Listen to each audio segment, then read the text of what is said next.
He was a hero, a villain, and a cultural icon, but the Great Muta was also a controversial figure who blurred the lines. He bled buckets for the art form and changed wrestling forever. This is his story. Keiji Muto, better known as the Great Muta, is one of those wrestlers you don't forget once you've seen him. For almost 40 years, from his debut in October 1984 to his last match in February 2023, he was a force in both Japan and the United States. Fans remember the colorful face paint, the bursts of green mist, and the eerie, otherworldly vibe he brought to the ring. But Muta wasn't just about looks. He could wrestle in a way that felt fresh and exciting, blending martial arts, acrobatics, and a knack for drama that kept crowds hooked from the first bell to the last. In the 1990s, he broke through in America at a time when very few Japanese wrestlers had done so in a big way. And in Japan, he did something almost no one has done. He won the top heavyweight titles in New Japan Pro Wrestling, All Japan Pro Wrestling, and Pro Wrestling Noah. That's an achievement so rare that only 4 other wrestlers in history have managed it. Still, his career wasn't without rough spots, and we'll discuss it in no time. But before that, here's a bit about his background. Muto was born in December 1962 in Fuji, Yoshida, Japan.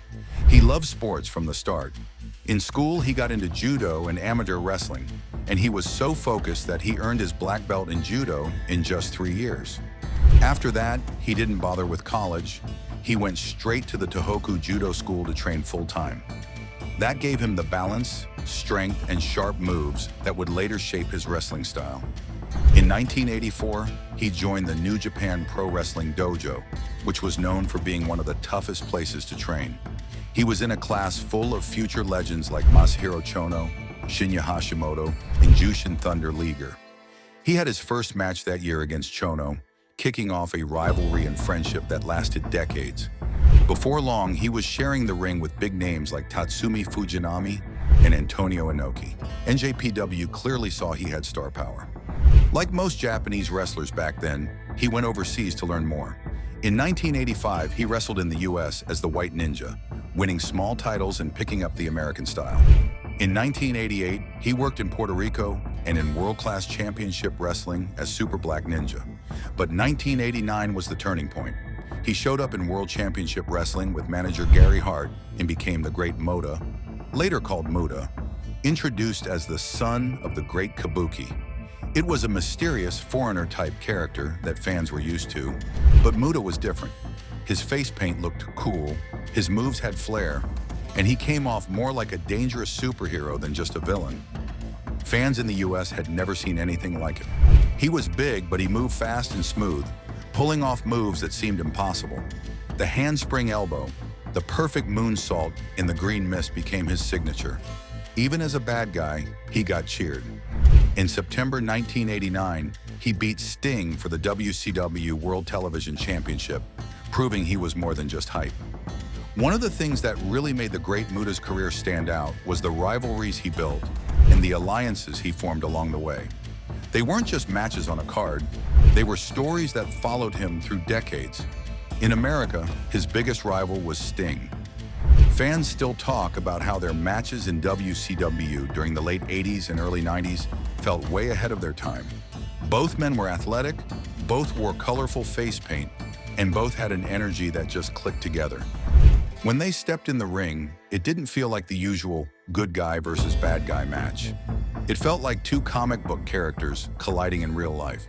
What made it even more special was how their rivalry came full circle more than 30 years later. In January 2023, Sting stood by Muta's side during his final match as the Great Muta. After all those years, they ended that chapter together, not as enemies, but as allies. Back in Japan, another huge part of Muta's story was Masahiro Chono. They started together, trained together in the NJPW dojo, and Muta's very first match was against him.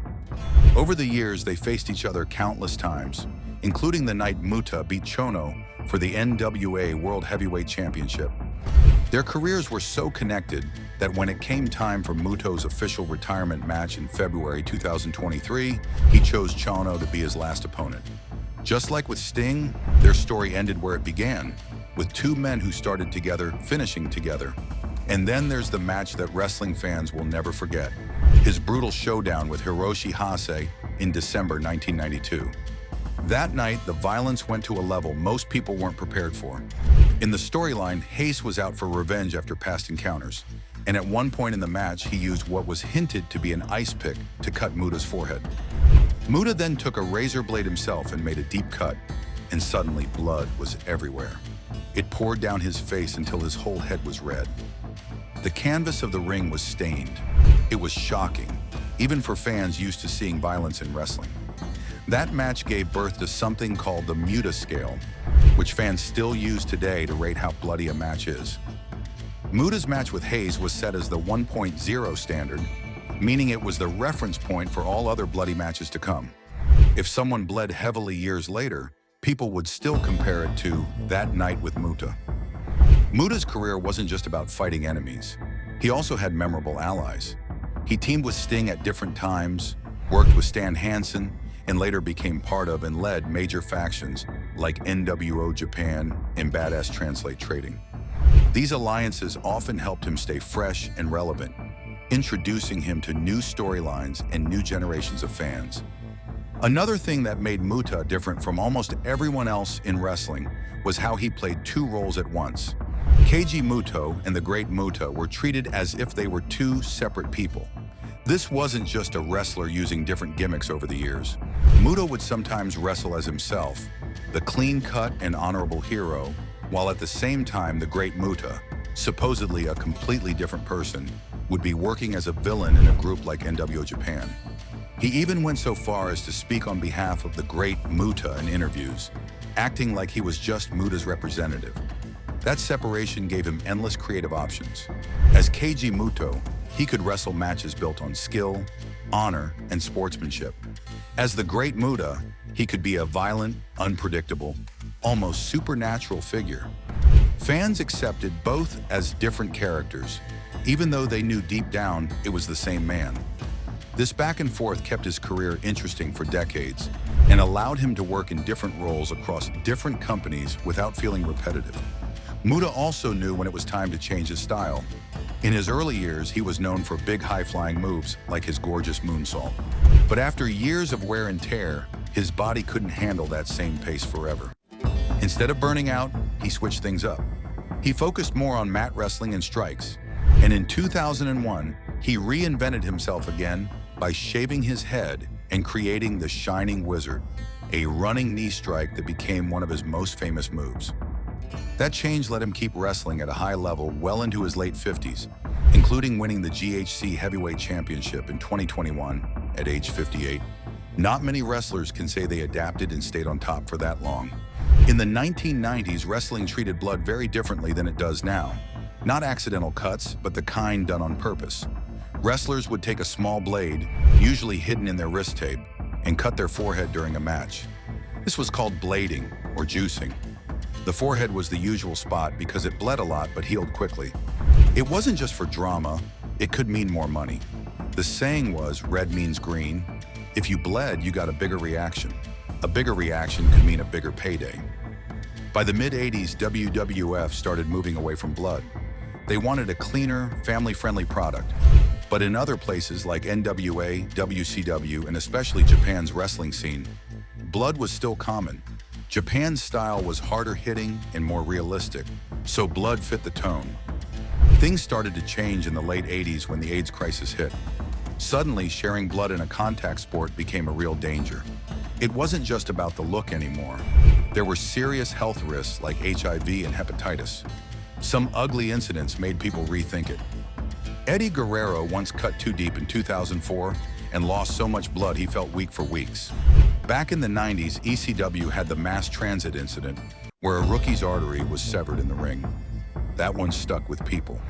By 2008, WWE banned blading completely. They went PG and focused more on safety. Some companies still allow it, like AEW, but it is rare compared to the 90s. The Great Muta became a legend in that older, bloodier era. In 1992, during a match with Hiroshi Hase, he got cut early. Instead of stopping, he made the cut deeper. What followed was shocking. Blood running down his face and soaking the mat. It fit the story perfectly. Hayes' attack was payback for something Muta had done earlier, and the blood made it look brutal. Fans were so stunned, they started using the Muta scale to measure how bloody matches were, with that night as the top score. That moment added to Muta's mystique.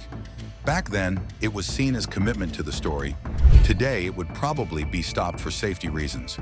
It is one of those wrestling things where what made you a legend once might be criticized now. Jump ahead to January 1st, 2023. Muta's wrestling his last singles match. His opponent is Shinsuke Nakamura, one of Japan's biggest stars now working in WWE. Fans were hyped. It was a symbolic match, old guard versus new guard. Nakamura got the win. It should have been a perfect send-off. Then Muta grabbed the mic. He said, "He's good. Shinsuke, good, but maybe he's queer. Bye-bye, Shinsuke. No more." The backlash was immediate. Western fans called it disgusting. Even in Japan, some fans were not happy. A few booed in the arena, which was rare since there was still a no cheering rule at the time. Pro Wrestling Noah, the promotion behind the match, deleted the video and scrubbed the comments from social media. Some people defended Muta, saying it was a cultural gap. For older people in Japan, they argued, that kind of language might not be as taboo. Others said English was not his first language, but just as many rejected those excuses. They pointed out Muta had spent years wrestling in North America. He knew how offensive those words were. For Noah, it was a headache. Nakamura's appearance brought global attention. Instead of people talking about the match, they were talking about Muta's comments. It also raised a bigger question. Does being a legend mean you get a free pass? It blurred the line between Muta, the character, and Keiji Muto, the man. In the ring, Muta had always been unpredictable and outrageous. But this was not part of a storyline. It was real. Some fans shrugged it off. Others could not. When a wrestler gets close to the end of their career, fans usually hope for one big thing. That moment where they pass the torch to someone younger. It's like saying, "You're the future now." With Keiji Muto, or the Great Muta, it wasn't always that straightforward. Some fans felt Muto still had a bit of an ego near the end. In wrestling, that means people think a veteran isn't losing enough matches to help younger stars become bigger names. One match people talk about a lot was during his retirement tour at the historic X-Over show. He faced Great Okan, a younger wrestler in New Japan Pro Wrestling. Many thought Muto would let Okan win so it could boost his career. But instead, Muto sprayed his green mist, hit his moves, and pinned him. For some fans, it felt like a missed chance, especially since Muto himself had once been lifted up by the Great Kabuki in a similar way. But that's not the whole picture. There were times when Muto did help younger wrestlers. A big one was his match with Kaito Kiyomiya, the young star of Pro Wrestling Noah. This time, Muto lost. And he didn't just lose. He also hit Kiyomiya with his famous Shining Wizard, almost like giving him his blessing. Fans saw that as a big deal, a sign that Muto was saying, "It's your time now." Then there was his very last match at the Tokyo Dome. Muto picked Tetsuya Naito as his final opponent, a guy who had looked up to him since childhood. Muto lost that match too, and it meant a lot to Naito and the fans. It felt like the right way to say goodbye. The truth is, retirement tours in wrestling are tricky. They're not just about winning or losing. They're about celebrating a career, letting fans say goodbye, and sometimes facing old rivals one last time. Muto's tour did all of that. It also brought in huge crowds for Pro Wrestling Noah. Even if Muto didn't lose to everyone, being in the ring with him gave younger wrestlers more attention and bigger audiences. There's also a debate in wrestling about how legends should be booked at the end. Some say they should lose to every young wrestler they face. Others say they should still win some matches so their aura stays strong, and the losses they do give out feel more special. Muto seemed to follow that second idea. He beat Okan, but he lost to Kiyomiya and Naito. Maybe because he thought those were the right guys to pass the torch to. By the end of his career, Muto's matches weren't about wild, high-flying moves anymore. His body couldn't handle that after decades in the ring. Instead, his matches were about emotion and storytelling. That's why people still filled arenas to watch him, even when he wasn't as fast or flashy as before. Looking back, Muto changed wrestling in a big way. He made moves like the moonsault and the Shining Wizard famous. He created two different characters, Keiji Muto and the Great Muta, and made them feel like real, separate people. Even when his style had to change, he found ways to keep his matches exciting and meaningful. Of course, his career had its controversies too. The Muta scale came from his insanely bloody match with Hiroshi Hase in 1992, something that wouldn't be allowed today. In 2023, his homophobic comments after a match sparked backlash around the world, showing how much wrestling and the world has changed. And the talk about whether he should have lost more matches in his later years will probably never end. But here's the thing. Muto was never boring. You could cheer him, boo him, or argue about him, but you could never ignore him. And in wrestling, that's what makes someone a true legend.